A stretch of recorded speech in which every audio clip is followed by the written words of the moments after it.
सबसे पहले सभी प्रेमियों को प्यार भरी राधा स्वामी आप जी का स्वागत करते हैं जी सिहाल परमारथ में। मैं आपका दोस्त हुसन सिहाल। बाबा जी और हुजूर जी के प्यारेओ, आज सोलन में हुजूर जी ने सवाल जवाब का प्रोग्राम किया। पहले बता दें, 30 मिनट का पाठी साहब जी ने सत्संग फरमाया, वो भी आप इसी वीडियो में सुनेंगे लास्ट में। और उसके बाद शब्द गायन का प्रोग्राम किया गया। फिर उसके बाद सवाल जवाब का प्रोग्राम किया गया। फिर उसके बाद हुजूर जी ने दर्शनों का प्रोग्राम किया। कम से कम सत्संग, शब्द गायन और सवाल जवाब का प्रोग्राम ये 1.5 घंटे से ऊपर चला। तो जो भी सवाल जवाब रहे, जो भी सत्संग रहा, वो आप सभी के साथ एक एक वचन एक्सप्लेनेशन के साथ शेयर कर रहे हैं।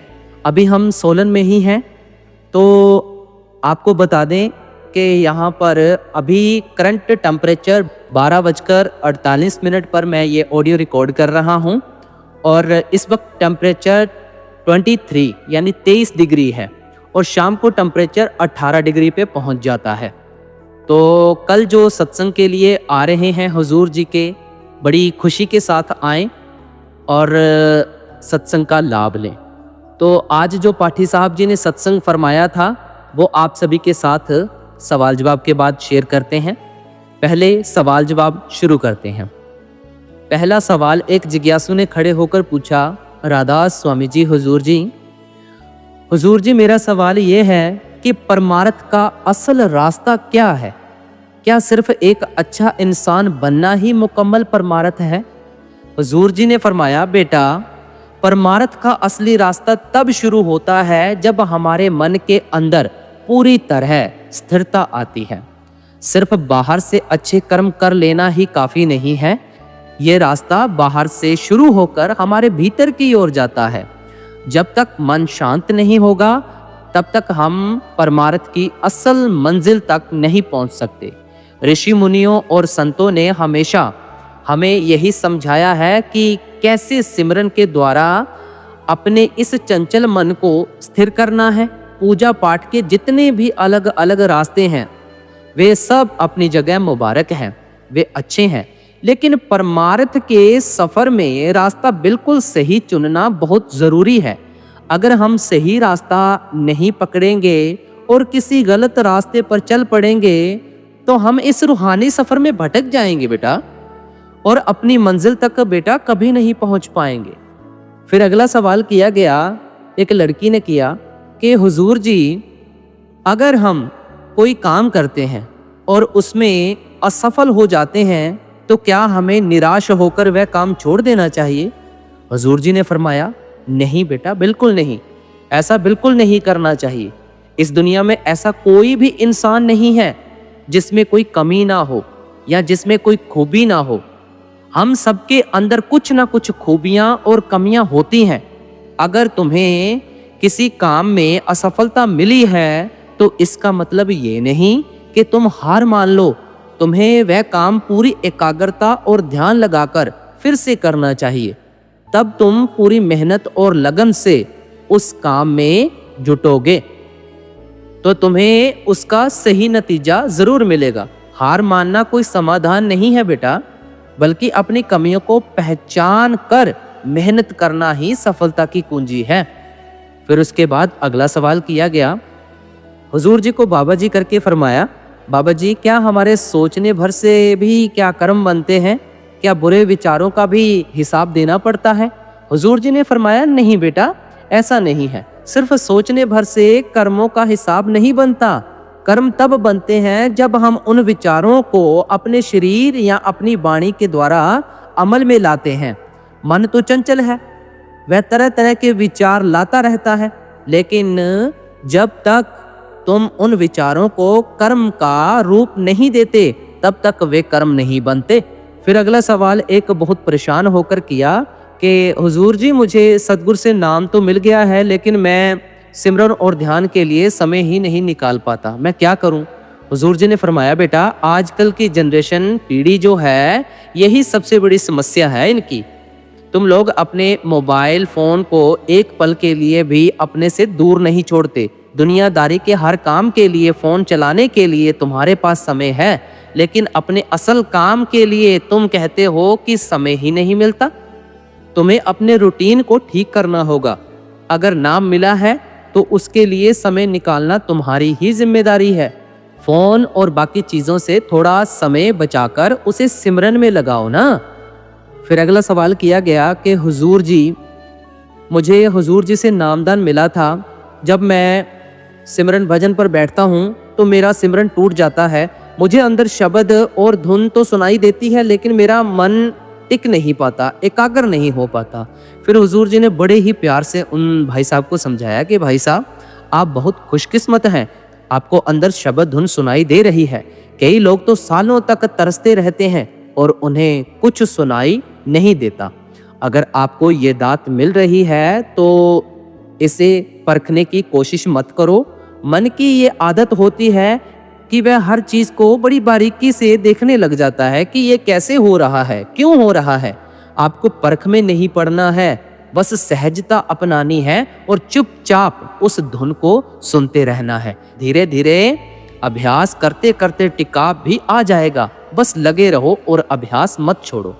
फिर अगला सवाल किया गया, बड़ा भावुक होकर किया कि हुजूर जी, आपने मुझे सब कुछ दिया, आपकी बहुत मेहर है, लेकिन मेरा एक सवाल है कि जब मैं ध्यान में बैठता हूँ तो सतगुरु का स्वरूप मेरी आंखों के पीछे नहीं टिकता, मैं क्या करूँ। हुजूर जी ने फरमाया कि बेटा, मैंने पहले भी कहा है कि हमें किसी भी तरह की परख या जिद में नहीं पड़ना है। हम अक्सर जबरदस्ती स्वरूप को टिकाने की कोशिश करते हैं और इसी तनाव में ध्यान नहीं लग पाता। हमें पूरी तरह से सहजता अपनानी है। प्यार से सिमरन करते रहो और अपनी तरफ से रोज अभ्यास में लगे रहो। जब मन दुनिया से पूरी तरह सिमट जाएगा और सहज हो जाएगा तो स्वरूप भी अपने आप टिकने लगेगा। बस बिना निराश हुए अपना काम करते रहो।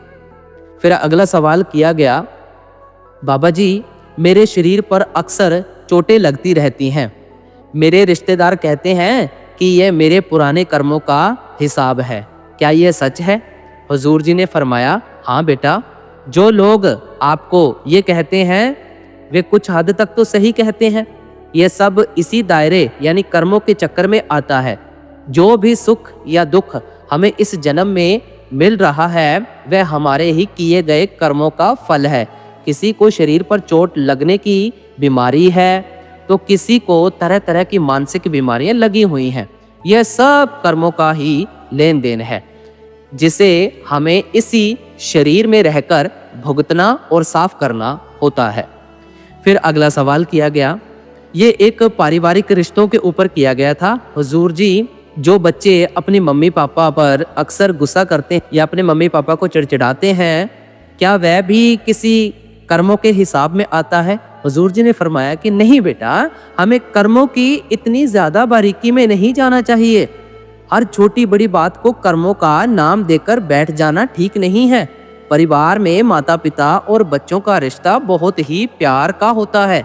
कभी कभी विचारों का ना मिलना या थोड़ा बहुत गुस्सा हो जाना जायज है। जिसके साथ हमारा प्यार होता है उसके साथ ही हम थोड़ा बहुत लड़ते झगड़ते और गुस्सा करते हैं। इसे बस प्यार का रिश्ता समझो और इसमें कर्मों का बहुत गहरा हिसाब मत ढूंढो। फिर अगला सवाल किया गया, हुजूर जी, जैसे किसी बीमारी में ऑपरेशन करना पड़ता है, किसी अंग को काटना या जोड़ना पड़ता है, तो क्या ये भी कर्मों के दायरे में आता है। हुजूर जी ने फरमाया, नहीं बेटा, वह कर्मों का सीधा हिस्सा तो नहीं है, बल्कि वह मेडिकल साइंस का हिस्सा है। अगर शरीर में कोई बीमारी आ गई है और डॉक्टर उसे ठीक करने के लिए ऑपरेट करता है, काट छांट करता है, तो वह विज्ञान की मदद से शरीर को ठीक करने की कोशिश है।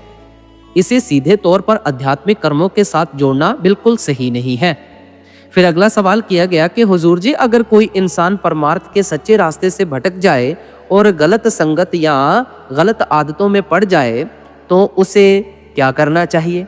हुजूर जी ने बड़े प्यार से फरमाया, अगर कोई इंसान रास्ते से भटक गया है तो उसको चाहिए कि वह उसी रास्ते को पकड़ ले जल्दी से जल्दी। गिरना या भटकना इंसान की फितरत हो सकती है, लेकिन समझदारी इसी में है, लेकिन अपनी गलती का एहसास होते ही हम वापस मुड़ जाएं। हमें ये कोशिश करनी है कि हम बार बार एक ही गलती को ना दोहराएं। एक बार गलती हो गई, उससे सीखो और फिर से सही दिशा में अपनी मंजिल की तरफ चलना शुरू कर दो। फिर अगला सवाल किया गया, एक बच्चे ने खड़े होकर बड़ी मासूमियत के साथ सवाल किया कि हुजूर जी, मेरा नाम सूरज है। ये थोड़ा फनी सा सवाल था। उसने कहा कि स्कूल जाने का असली मकसद क्या है। यह सुनते ही पूरी संगत जोर जोर से हंसने लग पड़ी। हुजूर जी ने भी थोड़ा मुस्कुराते हुए और मजाकी अंदाज में फरमाया, बेटा तुमने तो मुझे ही कंफ्यूज यानी उलझन में डाल दिया कि मैं क्या जवाब दूं। इस पर संगत जोर जोर से हंसने लगी। फिर हुजूर जी ने बिल्कुल सीरियस और गंभीर तरीके से उस बच्चे को समझाया, बेटा स्कूल जाने का मकसद सिर्फ किताबी ज्ञान लेना नहीं है, इसका असली मकसद है जीवन को समझना, सही और गलत की पहचान करना। शिक्षा हमें हमारे जीवन का सही मकसद समझाने के काबिल बनाती है, ताकि हम समाज में एक अच्छे और समझदार इंसान की तरह रह सकें। फिर अगला सवाल किसी ने जिंदगी की मुश्किलों पर सवाल किया, हुजूर जी कई बार हम जिंदगी की परेशानियों और प्रॉब्लम्स में इस कदर फंस जाते हैं कि कोई रास्ता नजर नहीं आता, ऐसे में क्या करें। हुजूर जी ने फरमाया, बेटा दुनिया में ऐसा कुछ भी नहीं है या ऐसी कोई भी प्रॉब्लम नहीं है जिसका कोई सॉल्यूशन ना हो। जब भी तुम खुद को किसी बड़ी मुश्किल में फंसा हुआ पाओ तो अपने से बड़ों और तजुर्बेकार लोगों से सलाह लो और आगे बढ़ो। जिंदगी हमेशा अपने तजुर्बे यानी एक्सपीरियंस के साथ जीनी चाहिए। इस दुनिया में ऐसा कोई भी इंसान नहीं है जिसने अपनी जिंदगी में कभी फेलियर यानी असफलता ना देखी हो। हर किसी ने असफलता का सामना किया है, लेकिन वे उससे सीखकर आगे बढ़े हैं। तुम्हें भी यही करना है। फिर अगला सवाल किया गया कि हुजूर जी अगर हमसे जिंदगी में कोई बहुत बड़ी गलती हो जाए तो क्या करें। हुजूर जी ने बड़े प्यार से फरमाया, बेटा अगर कोई गलती हो गई है तो सबसे पहले उसे स्वीकार करो, उस गलती से सीख लो और अपनी जिंदगी में आगे बढ़ जाओ। अगर तुम्हारी गलती से किसी को नुकसान पहुंचा है या किसी का दिल दुखा है तो उससे जाकर माफी मांग लो। किसी के सामने झुकने या माफी मांगने से कोई भी इंसान छोटा नहीं हो जाता, बल्कि अपनी गलती मान लेना एक बहुत बड़े और साफ दिल वाले इंसान की निशानी है। फिर अगला सवाल किया गया कि हुजूर जी मेरा सारा परिवार सत्संग में जाता है। ये एक लड़की का सवाल था, बेचारी सवाल करती करती रो पड़ी। उसने कहा, लेकिन मैं सत्संग में नहीं जाती हूँ। इस बात पर मेरी मम्मी मुझ पर बहुत गुस्सा करती है, मुझे क्या करना चाहिए। हुजूर जी ने फरमाया कि बेटा ये कोई बहुत बड़ी बात नहीं है। देखो इंसान का मन बहुत चंचल होता है और वह बहुत जल्दी किसी न किसी चीज में भटक जाता है। परमार्थ के रास्ते में सत्संग का बहुत महत्व है। जब हम सत्संग में आकर बैठते हैं बेटा और वचन सुनते हैं तो हमारा भटकता हुआ मन शांत होता है और हमें दुनिया की असलियत समझ आती है। हुजूर जी ने साथ में ये भी फरमाया कि बेटा मैं एक चीज़ को हमेशा कैलकुलेट करता हूँ कि एक हफ्ते में 168 घंटे होते हैं।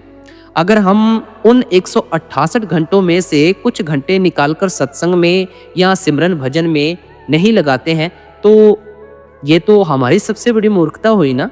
सत्संग में आने से अच्छे संस्कार मिलते हैं और जीवन को सही दिशा मिलती है और रिश्ते भी बनते हैं।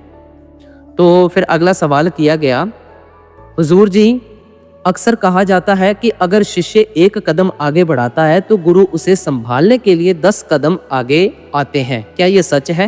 हुजूर जी ने फरमाया, नहीं बेटा बिल्कुल नहीं, ये बात पूरी तरह सच नहीं है। अब हुजूर जी ने आगे क्या फरमाया वो सुनो। जब एक शिष्य परमार्थ की तरफ एक कदम आगे बढ़ाता है तो गुरु 10 कदम नहीं बल्कि 100 कदम आगे आकर उसे अपने गले लगा लेते हैं। गुरु की दया और मेहर का कोई अंत नहीं है, बस शिष्य के अंदर चलने की सच्ची तड़प होनी चाहिए। फिर अगला सवाल किया गया कि हुजूर जी मैंने बहुत छोटी उम्र में नामदान ले लिया था, लेकिन सारी उम्र दुनियादारी में फंसकर मैं भजन सिमरन नहीं कर पाई। पर उसके बाद फिर वो काफ़ी ज़्यादा रोने भी लग पड़ी थी बहन। तो हुजूर जी ने फरमाया, जो समय बीत गया उसे भूल जाओ और पीछे मुड़कर बिल्कुल मत देखो। जो हो गया सो हो गया। बीती बातों की टेंशन यानी तनाव लेने का कोई फायदा नहीं है। आपको आज और अभी से ही अपनी शुरुआत करनी चाहिए। आज से ही भजन सिमरन पर बैठना शुरू कर दो। मालिक के घर में कभी देर नहीं होती, जब जागो तभी सवेरा है। इसलिए बिना किसी पछतावे के आज से ही अपनी रूहानी यात्रा शुरू करो। फिर अगला सवाल, ये आखिरी सवाल था, हुजूर जी जब हम भजन सिमरन में बैठते हैं तो हमारा मन बिल्कुल भी नहीं लगता, विचार बहुत आते हैं, मन को कैसे टिकाएं? हुजूर जी ने फरमाया कि बेटा, मन का ये स्वभाव है भटकना, इसलिए ये रातों रात नहीं टिकेगा। जैसे जैसे तुम रोज वक़्त दोगे, अभ्यास करोगे, वैसे वैसे तुम्हारे अंदर ध्यान भी आएगा और परम शांति भी मिलेगी। देखो, जैसे एक बच्चा स्कूल जाता है तो उसे पढ़ाई समझकर डिग्री लेने में 16 साल की कड़ी मेहनत करनी पड़ती है। क्या उसे पहले ही दिन सब कुछ आ जाता है? नहीं ना। बिल्कुल ऐसे ही परमार्थ का ये रास्ता भी लगातार मेहनत और लगन मांगता है। इसमें एकदम से कुछ नहीं होता। तुम्हें इस रूहानी रास्ते को, इस सिमरन के सफर को एंजॉय करना है, इसका आनंद लेना है। शांति और लगन से मेहनत करते रहो, सफलता जरूर मिलेगी। तो आज के सवाल जवाब कुछ इस प्रकार रहे जो सोलन में हुए। तो अभी हम सत्संग की ओर बढ़ते हैं। जो पाठी साहब जी ने आज फरमाया, बहुत ही ठोक बजाकर सत्संग किया और सारा मन के ऊपर फरमाया गया सत्संग। एक एक लफ्ज़ सुनना आप जी के साथ हम शेयर करने जा रहे हैं। पाठी साहब जी ने जो सत्संग किया, इन शॉर्टली आप सभी के साथ शेयर करने जा रहा हूं। पाठी साहब जी का जो सत्संग था वो कुछ इस प्रकार था। आज जब हुजूर जी स्टेज के ऊपर आए तो शब्द चल रहा था, हम घर साजन आए। 10:05 पर हुजूर जी स्टेज के ऊपर आए। हुजूर जी ने सभी संगत के ऊपर दृष्टि डाली और उसके बाद पाठी साहब जी द्वारा सत्संग फरमाना शुरू किया गया। तो जो आज शब्द लिया गया था वो स्वामी जी महाराज जी की वाणी में से लिया गया था। मन शोधो घट में शब्द संग, ये वाला शब्द था। पाठी साहब जी ने मन के धोखे के बारे में बहुत अच्छी तरह से समझाया। आप जी ने फरमाया कि स्वामी जी महाराज इस वाणी के माध्यम से हमें समझा रहे हैं कि हम अपने इस बिगड़े हुए मन को कैसे सुधार सकते हैं।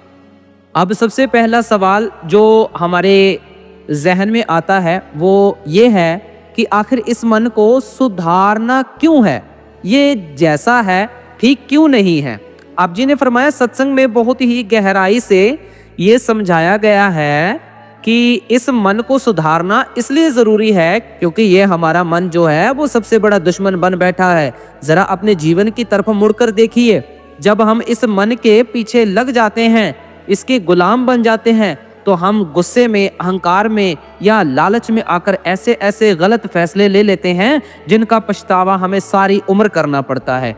अक्सर मन के कहे में आकर इंसान झगड़े मोल ले लेता है और फिर नतीजा क्या होता है, हमें थाने और कचहरियों के चक्कर लगाने पड़ते हैं। हमारी शांति भंग हो जाती है, पैसा बर्बाद होता है और जिंदगी नरक बन जाती है। मन हमें थोड़ी देर के सुख का लालच देता है और बदले में जिंदगी भर का दुख दे देता है। हम इस दुनिया में सुख ढूंढने के लिए ना जाने कितने साधन इकट्ठे करते हैं। हम सोचते हैं कि बड़ा घर, बड़ी गाड़ी, दौलत या रुतबा हमें शांति दे देगा, लेकिन पाठी साहब जी ने सत्संग में बिल्कुल स्पष्ट किया, ये जितने भी दुनियावी साधन हैं ये सब आर्जी, टेम्परेरी हैं, ये सब नाशवान हैं। जब हमारी आंख बंद होगी तो सुई की एक नोक भी हमारे साथ नहीं जाएगी। इसलिए बाहरी साधनों से इस मन को कभी सच्ची शांति बिल्कुल नहीं मिल सकती। आप जी ने शब्द की महिमा को बड़े अच्छे तरीके से फरमाया। तो इस मन को सुधारने का, इसे शांत करने का पक्का इलाज क्या है? स्वामी जी महाराज ने फरमाया है, मन शोधो घट में शब्द संग।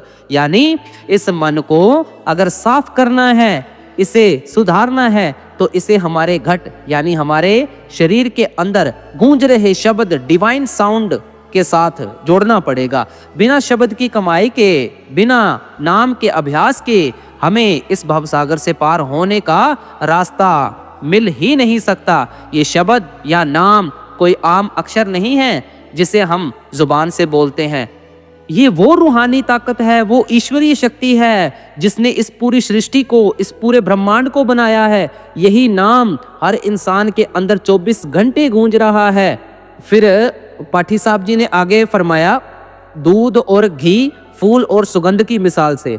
अब आप सोचेंगे कि अगर वो मालिक, वो परमात्मा, वो शब्द हमारे अंदर ही है तो हमें दिखाई क्यों नहीं देता? इसका जवाब सत्संग में दो बहुत ही खूबसूरत मिसालों से दिया गया। आज पहली मिसाल ली गई, जैसे दूध के अंदर घी होता है। हम सभी जानते हैं कि दूध के हर एक कतरे में घी छिपा होता है, लेकिन क्या वो हमें दिखाई देता है? नहीं। अगर आप दूध को देखकर कहें कि मुझे इसमें घी नहीं दिख रहा, तो वो आपकी नासमझी है। घी निकालने के लिए एक प्रक्रिया होती है। दूध को जमाना पड़ता है, उसकी दही बनानी पड़ती है, फिर उसे मथना पड़ता है, तब जाकर उसमें से मक्खन और घी निकलता है। दूसरी मिसाल से समझाया गया, जैसे फूल के अंदर सुगंध होती है। आप एक गुलाब का फूल हाथ में लीजिए, आपको उसकी पंखुड़ियां दिखेंगी, उसका रंग दिखेगा, लेकिन क्या आप उसकी सुगंध, खुशबू को अपनी आंखों से देख सकती हैं? खुशबू दिखाई नहीं देती, उसे सिर्फ महसूस किया जा सकता है। बिल्कुल इसी तरह वो अकाल पुरख, वो परमात्मा शब्द के रूप में हमारे अंदर ही बैठा है, लेकिन हमारी मन की आंखें अंधी हो चुकी हैं, इसलिए वो हमें दिखाई नहीं देता। उसे पाने के लिए हमें मेहनत करनी पड़ेगी। जैसे दूध को मथना पड़ता है, वैसे ही हमें सिमरन और भजन की मेहनत करनी पड़ेगी। जब हम अपनी तवज्जो यानी ध्यान को दुनिया से समेटकर अपने अंदर एकाग्र करेंगे, आगे तब हमें और बहुत ही गहरी बात समझाई गई जो सीधे हमारे दिल पर चोट करती है। हम सब जन्म जन्मांतरों से पापों की, कर्मों की और काम क्रोध जैसी भयानक बीमारियों से ग्रसित हैं। इसे एक बहुत ही सटीक उदाहरण से समझाया गया। मान लीजिए किसी इंसान को कोई बहुत गंभीर बीमारी हो जाए, शरीर के किसी अंदरूनी हिस्से में कोई ट्यूमर हो जाए, तो डॉक्टर क्या करता है? डॉक्टर सबसे पहले मरीज को एनेस्थीसिया देकर बेहोश करता है, उसे दुनिया की सुध बुध से अलग कर देता है और फिर ऑपरेट करके उस गंभीर बीमारी को शरीर के अंदर से, जड़ से निकाल फेंकता है। जब मरीज होश में आता है तो वो स्वस्थ हो चुका होता है। हमें भी इस दुनियावी उदाहरण से रूहानी प्रेरणा लेनी है। हमारा सदगुरु उस रूहानी डॉक्टर की तरह है और हम वो मरीज हैं जो काम, क्रोध, लोभ, मोह और अहंकार की गंभीर बीमारी से तड़प रहे हैं। जब हम गुरु के बताए हुए रास्ते पर चलकर भजन सिमरन पर बैठते हैं तो वो सिमरन हमारे लिए एनेस्थीसिया का काम करता है। हम बाहर की दुनिया से बेहोश होने लगते हैं, यानी दुनिया से हमारा मोह टूटने लगता है और हमारी सूरत, आत्मा सिमटकर तीसरी आंख यानी थर्ड आई पर आ जाती है। तब वो पूरा सतगुरु अपने शब्द रूपी औजार से हमारे मन का ऑपरेशन करता है और हमारे अंदर से इस काम और क्रोध की बीमारी को हमेशा के लिए निकालकर बाहर कर देता है। आजकल की युवा पीढ़ी और हम सभी को समझाने के लिए पाठी साहब जी ने एक बहुत अच्छी मिसाल दी। उन्होंने कहा जैसे एक 4G मोबाइल 5G का नेटवर्क नहीं पकड़ सकता। जरा सोचिए इस बात को, आपके पास एक मोबाइल फोन है जो 4G है और आपके चारों तरफ हवा में 5G का नेटवर्क मौजूद है। आप कितनी भी कोशिश कर लें, कितनी भी सेटिंग कर लें, आपको वो 4G कभी भी 5G की स्पीड का नेटवर्क नहीं दे सकता। क्यों? क्योंकि उस फोन का जो हार्डवेयर है, उसकी जो क्षमता है वो पुरानी है। नेटवर्क की कोई गलती नहीं है, गलती उस डिवाइस की है जो अपग्रेड नहीं हुआ। बिल्कुल बिल्कुल यही हालत हम इंसानों की है। परमात्मा की कृपा, उसका शब्द, वो अनहद नाद, डिवाइन मेलोडी हमारे चारों तरफ और हमारे अंदर 24 घंटे गूंज रहा है। वो मालिक का 5G नेटवर्क है, लेकिन हमारा मन और हमारी आत्मा दुनियादारी, काम, क्रोध और वासनाओं के 4G सिस्टम में अटकी हुई है। हमारी फ्रिक्वेंसी उस परमात्मा से मैच नहीं कर रही। हम दुनिया के शोर शराबे में इतने उलझे हुए हैं कि वो सूक्ष्म और मीठी आवाज हमें सुनाई ही नहीं देती। तो अब ये सवाल है कि इस 4G मोबाइल को 5G में कैसे बदलें? इसका केवल एक ही तरीका है और वो इस सत्संग का सबसे महत्वपूर्ण संदेश है। हमें पूर्ण गुरु की शरण में जाना पड़ेगा। जब हम एक पूरे और सच्चे सतगुरु की शरण में जाते हैं तो हमें नामदान देते हैं। ये नामदान और कुछ नहीं बल्कि हमारी सॉफ्टवेयर अपग्रेड है। गुरु हमें वो युक्ति बताते हैं, वो सिम कार्ड डालकर देते हैं जिससे हमारा मन दुनिया के 4G नेटवर्क काम क्रोध से डिस्कनेक्ट होकर परमात्मा के 5G नेटवर्क यानी शब्द और नाम के साथ कनेक्ट हो जाता है। बिना गुरु की शरण में गए हम अपनी अकल से, अपनी चतुराई से उस मालिक को कभी नहीं पा सकते। किताबें पढ़कर सिर्फ बाहरी ज्ञान बटोर कर हम परमात्मा को नहीं पा सकते, क्योंकि ये रूहानियत का मार्ग है, ये प्रैक्टिकल विषय है। जैसे बिना टीचर के कोई इंसान खुद से सर्जन नहीं बन सकता, वैसे ही बिना सतगुरु के हम अपने अंदर से उस शब्द को नहीं सुन सकते। तो हमें भी अगर सच्ची शांति चाहिए, सतगुरु का प्रेम चाहिए, हमें भी उस रूहानी मंडलों की सैर चाहिए, तो हमें भी संतों की बताई हुई वाणी के ऊपर चलना चाहिए और नाम शब्द की कमाई करनी चाहिए। तो आज का सारा माहौल कुछ इस प्रकार रहा।